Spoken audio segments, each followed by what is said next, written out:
Hey, what's up guys, Zeke here back again with another video. It's been a while because I've been super busy, but here are the top 5 snipers in Season 11. There's a lot of balance changes, and honestly, we're gonna focus on 3 main things, specifically the Koshka, ZRG, and Arctic 50 for this video, because of course we're talking about the snipers, the top 5 snipers. But we're gonna focus more on the Koshka and Arctic 50. Although the ZRG is still a really good sniper, the changes are not that much of a difference. So let's get right into the list, starting with number 5, the Arctic 50 with stopping power. So if you guys use the Arctic 50 with stopping power, it's actually really good. And at least like it's more of like a fast fire rate Locus currently. So you guys should definitely give it a try. The attachments I'm using is of course max ADS with MIP stopping power and FMJ. And is it just me, or did you guys notice that on the Arctic 50 they removed the lasers completely? But not really that it really matters, because I don't really use the laser on pretty much any sniper besides the HDR. Anyways, speaking of the HDR, number 4, we're gonna talk about the HDR, the noob friendly sniper. The reason why this gun is called the noob friendly sniper for me and most pros is because you have the capabilities to one-shot your enemy on pretty much any part of the body as long as you have the right attachments. Now knowing that, the reason why I'm using an OWC laser just on this sniper is because I'm never gonna use this in a competitive setting, especially because the ADS speed is way too low, so I need that extra ADS using the OWC laser tactical. Now here's where it gets quite controversial. There's always an argument whether the DLQ Locus was number 1 or 2, but for this list I'm gonna have to put the DLQ on number 3. Now I know, a lot of you are gonna say no, DLQ should be number 1, no, DLQ should be number 2. Well, of course these next 3 snipers are all just as good as the other. There's just minor differences that make the other better than the next.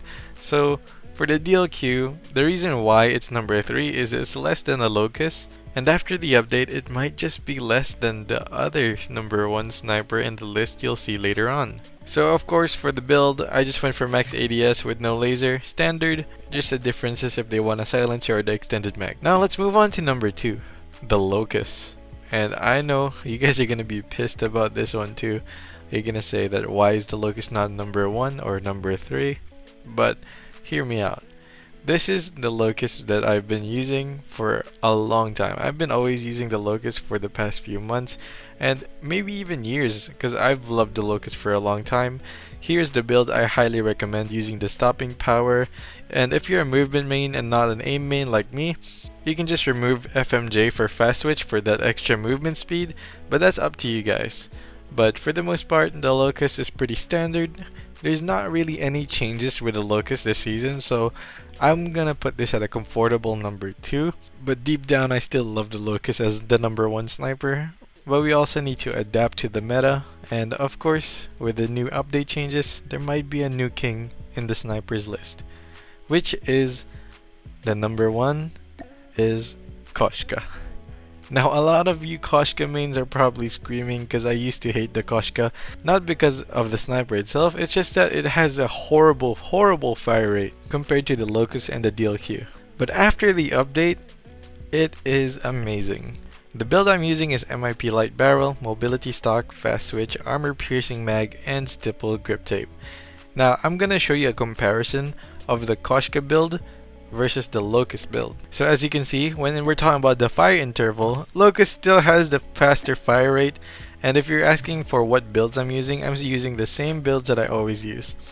For the ADS time, the Koshka actually has a faster ADS time. For movement speed, Koshka again has better movement speed.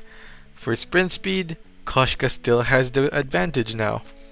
Now if we're talking about damage, Locus still has the range damage, but it doesn't really matter that much for snipers. The strafing speed or the aim movement speed, Koshka again on top. It has the exact same sprint to fire time, so that's an equal. As for mag capacity, the Locus has the upper hand based on the build.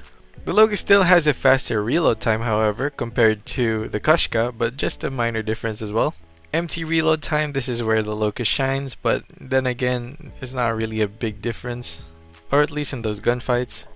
Now here's another big thing about the Koshka, it has significantly less hit flinch compared to the Locus.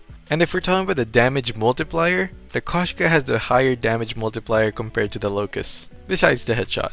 So overall, based on the statistics, I'm gonna have to lean with Koshka on this one. But there's another thing you guys need to keep in mind aside from the statistical point of view. It's that the Koshka has better blank scoping capabilities.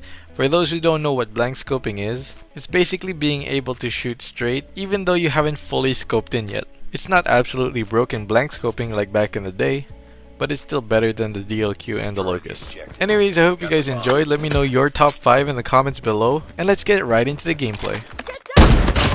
Oh my, she's the type of girl that life at the party. Close friends, Mary J and Molly. Top 10 in a convertible car. She probably prefer a Mercy and Loggy, sweeter than lollipop.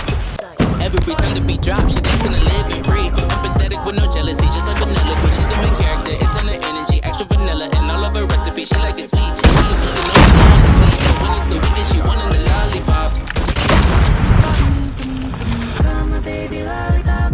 Tell you why. His kiss is sweeter than an apple pie. And when he does it, shake it, rock and dance.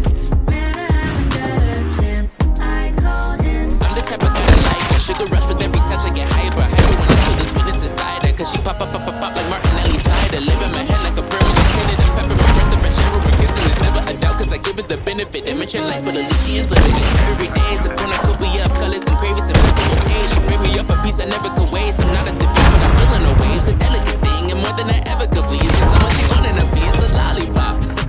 Oh my. Oh my baby lollipop. Tell you why. His kiss is sweeter than an apple pie. And when he does it, shake it, rock and dance. Never have a got a chance. I call him lollipop, lollipop, lolly, lolly, lolly, lollipop, lollipop, lolly, lolly, lolly, lollipop, lolly, lolly, lolly, lollipop. Oh my.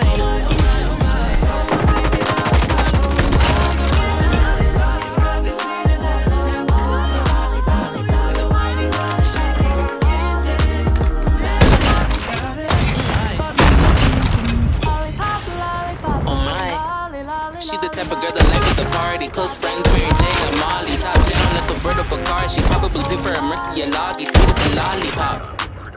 Every time to be dropped, she dancing and living free. Empathetic with no jealousy, no vanilla. She's the main character, it's in her energy, extra vanilla, and all of her recipes. She like the sweet. She a vegan only during the week, but when it's the weekend, she wanting the lollipop. Call my baby lollipop. Tell you why. His kiss is sweeter than an apple pie. And when he does it, shake it, rock and dance. Man, I haven't got a chance. I call him. I'm the type of guy that like a sugar rush with every touch. I get hyper when I feel the sweetness inside her. Cause she pop like Martinelli cider. Live in my head like a permanent tinted and pepper. The breath, the fresh air, we're kissing. There's never a doubt cause I give it the benefit. Immature life, but at least she is living it. Every day is a cornucopia of colors and